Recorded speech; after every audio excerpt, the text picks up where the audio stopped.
Hoy, maulan na naman tayo ngayong hapon, guys. Yan. Tingnan nyo kung gaano kaulan dito sa amin.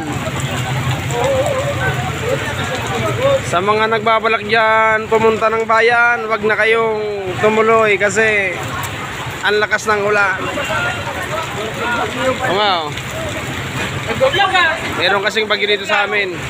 Shoutout dyan kay Richard. Yan. So guys.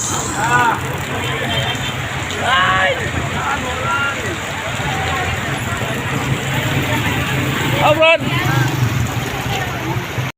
Kapag ganitong maulan, mas mabuti pang wag na kayong lumabas ng bahay kasi para iwas na lang sa mga anumang disgrasya. Kasi kapag ganito yung panahon masyadong madalas yung mga daanan. Kaya mag-iingat kayo palagi, guys, ha. Alalahanin nyo kapag ganito ang panahon, mas mabuting mag-iingat kayo palagi. Yan lang ang advice ko sa inyo. Alam nyo, yan, maulan na hapon sa ating lahat.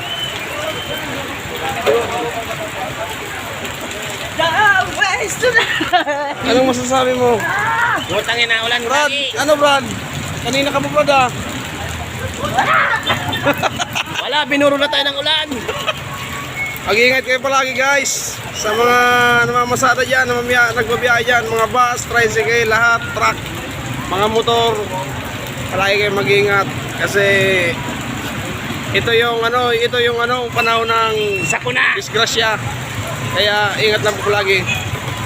Hanggang dito na lang po, guys. God bless po sa inyo lahat.